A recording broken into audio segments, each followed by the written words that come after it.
water or glass. So light is being incident on the boundary between, let's say it's glass, and air.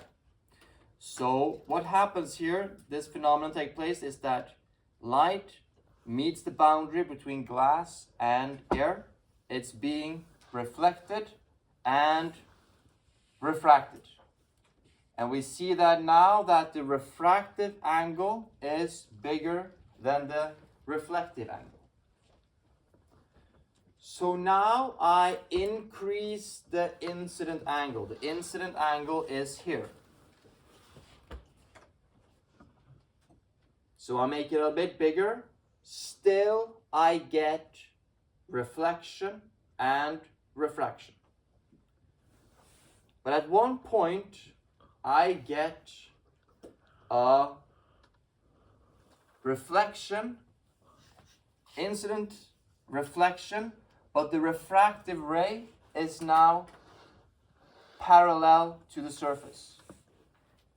And if I increase it above that angle, if I increase this angle here more, this is called a critical angle. If I increase it above that angle, the refractive ray goes away. So the cutoff is where the refractive ray is parallel to the surface. If I increase the angle above that, I only get reflection, no refraction.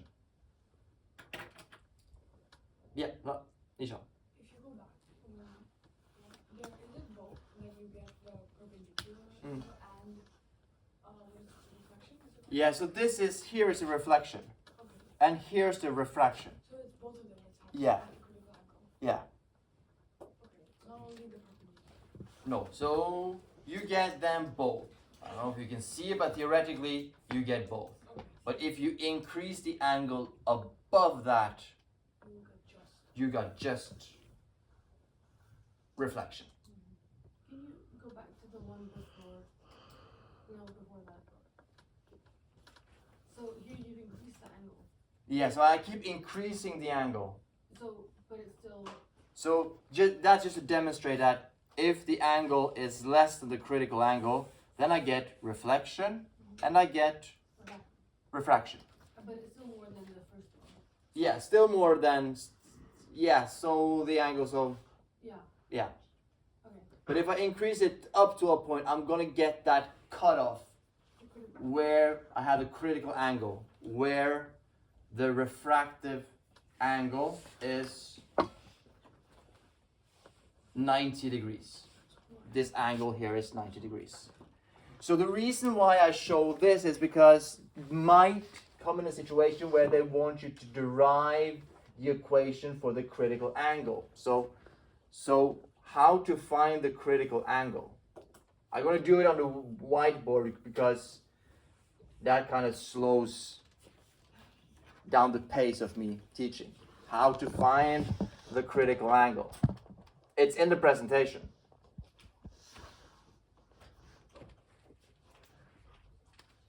So to find the critical angle, I can draw a diagram just to make sure that we're on the same page here. So that's medium.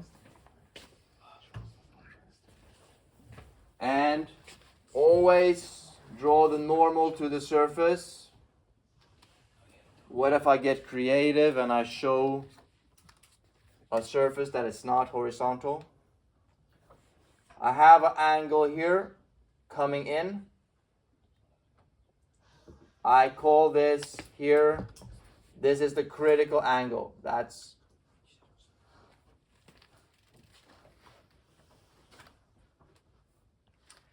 and you're gonna get reflection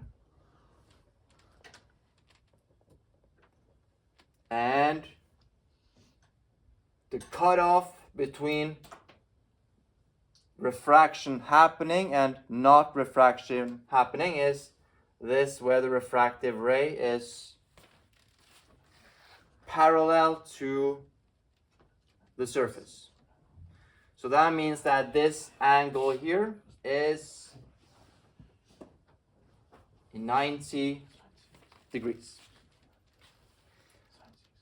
I think it's still useful to compare this, say that this is N2, this is that's the refractive index of the medium.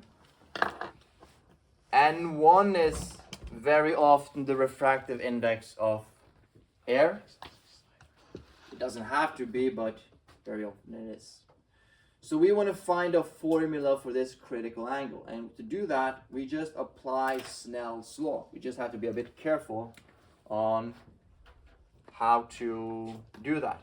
So I write Snell's law, sine theta 2 divided by sine theta 1. I do N1 divided by N2. So I choose now this being a medium, glass or water. That's medium 2. Air is medium 1. So theta 2 is basically the incident angle in medium 2. So here theta 2 is what I now call the critical angle. And theta 1, what is theta 1 in this case? If you look at the diagram, what is theta 1? Isha? 90 degrees. So basically I just plug that into my equation. And sine to 90 degrees, that's equal to 1. Good.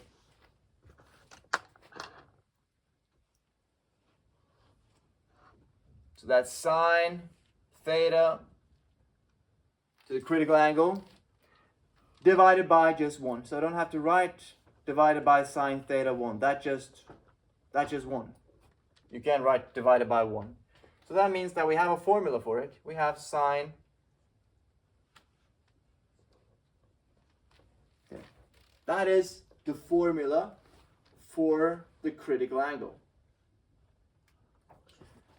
And that formula actually tells us everything we have to know about this phenomenon, because this formula will only give you an answer when N1 is a smaller number than N2. Then anyone will see why that's true. Why does N2 need to be bigger than N1 from a mathematical point? Because you can't have a sine inverse of anything bigger than 1. Yeah. So the only way to get an answer here is that N2 is a bigger number than N1. If N1 is bigger than N2, sine to this angle would be equal to a number bigger than 1. That's impossible. So, and that's kind of what I like when physics and math kind of works together. It's impossible physically, and it's impossible mathematically. So that is the phenomenon of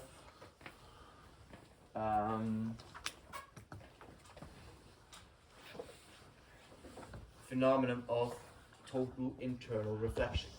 So basically we can use that formula to find what is the critical angle, and that critical angle of course depends on what type of mediums we're dealing with. If it's glass, it's one critical angle. If it's water, it's another one. It could happen at the boundary between glass and water. Yeah. For like the prism and the color split, does each one of the colors have its own critical angle, or is that like the same as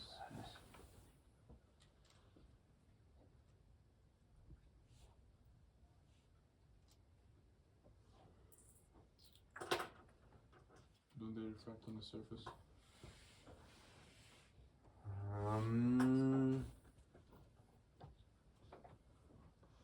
Yeah, of course.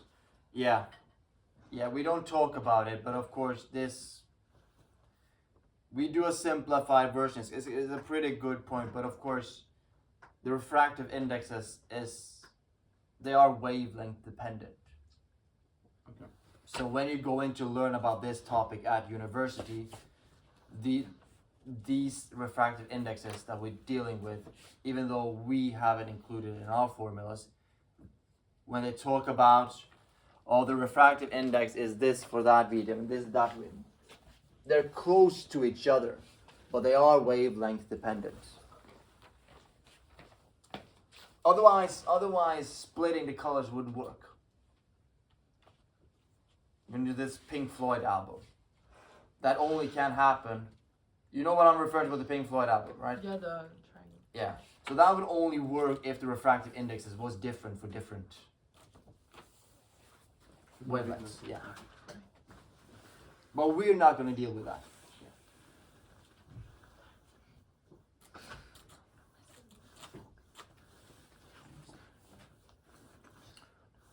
All right. So the only thing I'm going to do now before I allow you to do some calculation is that I want to talk about, because now I've talked about refraction and light. IB also wants you to understand how refraction can occur with water, because these are wave phenomenons. They were, if a wave phenomenon happens to light, some of them also happen with water, some of them happens with sound. So one thing is understanding refraction in terms of water. So then you will have to understand diagrams again, because dealing with water waves, we have a bird's eye view of the situation. So here you have waves in 3 dimensions. You can see that this is a crest here, and what we call ray is basically just a direction of that wave. And so when I draw this diagram in 2 dimensions, this is how I draw it. And sometimes I forget to tell students that. I just assume that they understand it, so they don't understand that this straight line here is basically just a crest of a water wave. And right between the 2 crests, I have a trough. Yeah. So right between those 2 crests, I have a trough. And the distance between those 2 points, that's a wavelength. And this arrow here indicates where I've drawn the diagram. So this is kind of wave fronts. So when I'm explaining refraction in terms of light, I draw rays. But when I'm going to explain it in terms of water, I'm going to draw the water fronts, the crests of the wave. And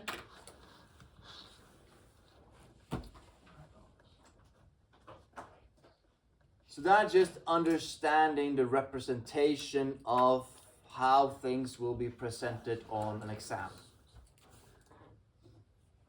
And one thing that's important here, that again, refraction occur due to difference in wave speed between 2 different mediums. Of course, it's difficult to understand how water waves can be incident on different mediums, but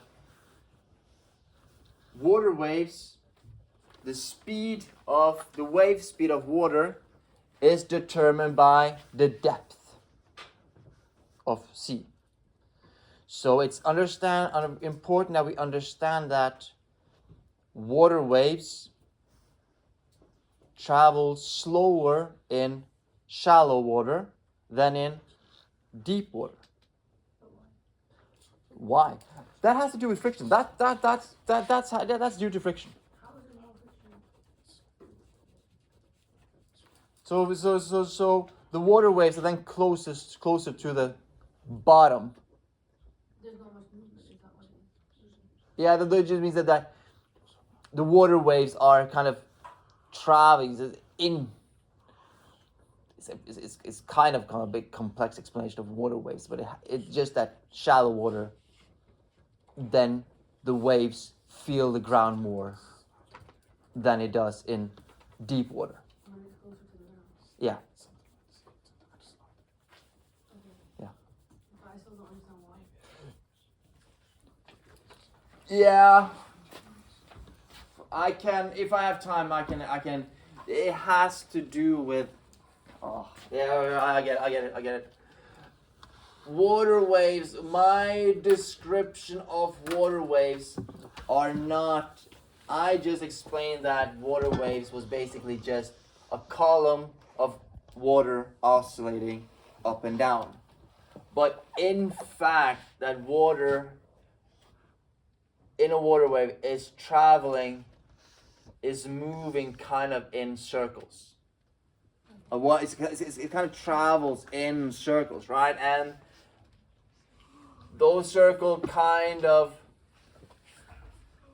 becomes less circular, right? Is that kind of like the front Yeah. And basically means that this part of the water that travels in this direction here, that part will then experience like less friction. more friction when it's closer to the. So this is a shallow wave, right? Here's the. And in deeper water, it takes Many more circles. many more circles. Yeah. So the waves at the top feels less the friction from the bottom. Does it kind of move the circle the same way it does inside like that? Inside. Apparently just ends up really moving No, but it doesn't actually. It doesn't really travel that quickly. Okay. If you put a thing that floats in water, you can kind of see that it travels in circles like this.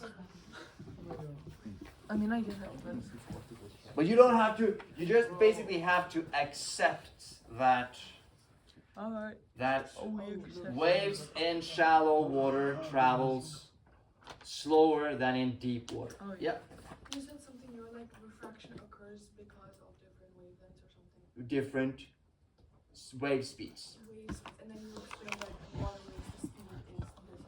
Yeah. So refraction occurs because of different wave speeds in both air, water, whatever. Yeah.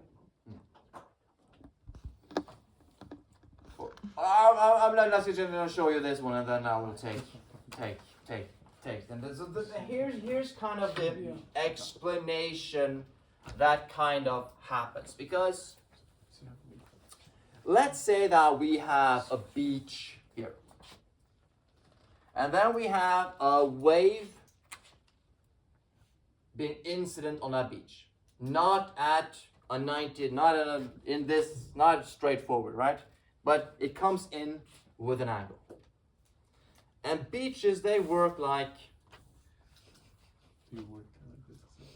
I'm going to explain how beaches work. Didn't plan that. Beach is deep water, then it's shallow water and more shallow, right? You agree with the concept of a beach. Yes. And that means that incoming water, right?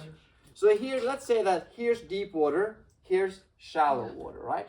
What's happening here is that when this wave, this part of the wave reaches the shallow part, this part of the wave slows down. And then Don't think about don't think about that. Just say that, okay, here water is traveling at the deep end. It moves fast. So this crest here is now coming in this direction here. But this part of the wave, this small part here, reaches shallow water. What happens to that part of the wave when it reaches shallow water? It slows down. It slows down. That means that this part starts to move slower than this part. Oh. And that means that it actually changes direction. So then you see that because this part of the wave is traveling slower than this part of the wave, it actually changes direction. So how do you figure out the dotted line? The dotted line is just the boundary between shallow and deep water. Okay. Yeah. And that's just based on like the ground. Yeah. Yeah. It's a limit. And I kind of get it. We want to talk about how the water is breaking, but that's another phenomenon. Yeah. That's not we're not dealing with. That explains something else, but it doesn't change that the water waves is actually being refractive in the boundary between deep water and shallow water. Haven't you? Oh, I was finding before I realized that this was a reason. You kind of say when you're at the beach, always waves are actually coming towards the beach. Is wave always coming in at ground 90 degrees to the or 0 degrees to the ground? It has to do with the waves that are being refracted towards the beach due to the shallow water. If it's not shallow water, if it's just a cliff and deep water, the waves hit the at any angle. But the beach, water waves on the beach always kind of comes straight to the beach. Yeah. True. Because if you have a cliff and you have deep water. Straight to the beach. Why are they like lines crossing each other? Okay. Where's the wave? Here's the wave. Here's the crest. The crest is coming in here. What type of wave is that? We've learned It's like waves that go like this. Yeah, but that's based on this demonstration here. Yeah, that's what it is. This is this, but So this lines here, this is two dimensions, a bird's eye view of a wave. Imagine like a thing like that between each. Yeah. Imagine that between each like line. So this is kind of So this is a crest, this is a crest, there's a trough. So the wave is kind of coming in here, and then it comes in here, and then it kind of changes direction. So why is it going at an angle? What determines the direction of a wave? The wave speed. Yeah, but what determines the wave speed? What phenomenon? Why do waves occur in the first place? sand. Movement, right? Because it's a moon, right?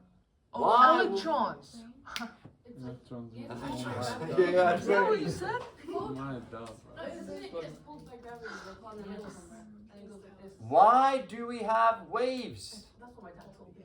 On the ocean. The moon. Okay. That's tidal waves. I know, I'm kidding. Why do we have waves in the ocean? Isn't it? Waves I How heard it was did, the what sand. did your geography teacher talk about last year? Temperature change. Temperature change. All right. Temperature changes causes. Movement in the water. Energy. An Particles. energy. Kinetic energy. I have not done geography before. All right, I'm just gonna give you it. It creates I've never done geography. wind.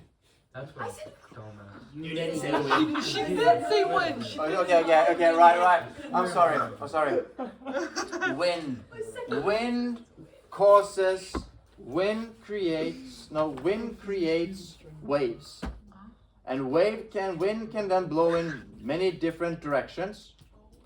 And the wind creates the wave, so that means that the wave can be coming in at almost any angle. But if it's a shoreline with deep water and shallow water, it will cause the wave to change direction. That is refraction.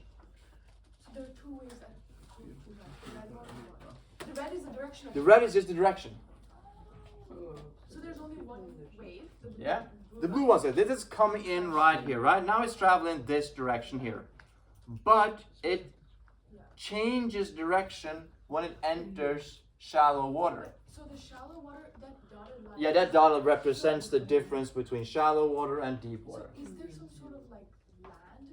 How do you know it's shallow? What is shallow? Isn't it shallow when it's closer to the ground? Yeah. It is. There's more ground there. It's like this. So it's a ground. And so it goes water, slower. Ground water. Mm.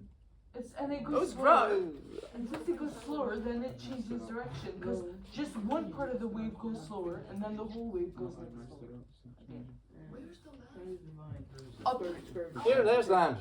It's from a. Do you want to approach the? Oh. That's a beach. Ooh, I get it. So it's a bird's eye view of a beach and not like this is. Oh, I But thought that that was was the sky. I thought it was sky.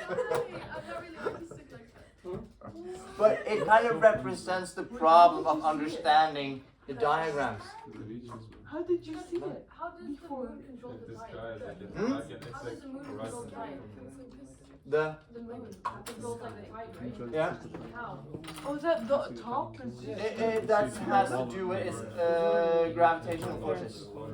Yeah, we'll do that The later. top was like the weird wave. Anastasia. What is the wave race? I get it. What is the wave race? The red Oh, line? so you thought it was That's like just the the direction of the wave. Oh, Yeah. inside. so.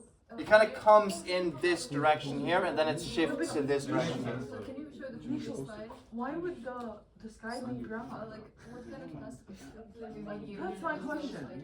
Excellent question. It was asked now a very excellent question. You could ask yourself, how is IB going to test you on this? And that's, of course, they're going to do it. They're going to test you on it. So, this is refraction on. So, good luck drawing this. Thank you. Thank you. So, here I have medium 1, medium 2. I draw water waves.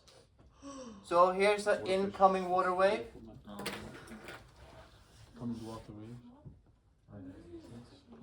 So now it's like, look at this is a small water wave. Where's the ray? Is this wave front? Yeah. Here the wave fronts are coming in. Now this first part, this part here now hits the medium. This one doesn't. What's gonna happen to this part here? You're gonna go like this. Yeah, it's gonna Change direction. change. It's gonna slow down, right? So this is what happens. So this part here travels slower than this part here. So this part is now going to catch up with this one. It's going to look like something like this.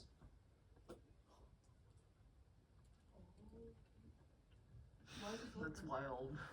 Good question. Why is it shorter? We're going to explain that. That's something we need to explain as well. No, it's not shorter. The wave itself isn't shorter. The wavelength is shorter Oh, the wavelength is shorter. Yeah. Because the speed decreases. because the speed decreases. Wait, so what is medium 1? Is that water? Yeah, that's deep water. And then medium 2? Shallow water.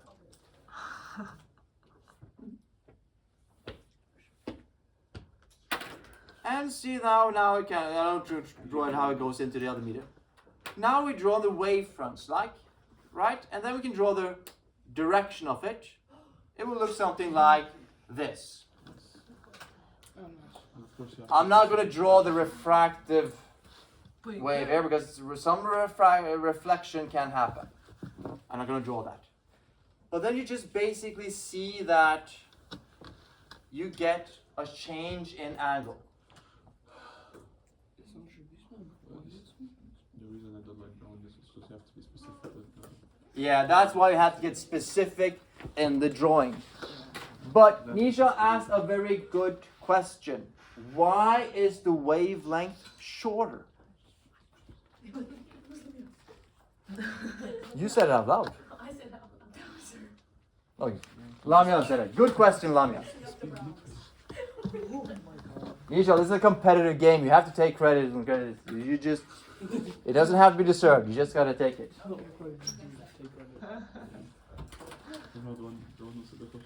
All right. Very important here. Medium 1, medium 2, boundary between those two medium.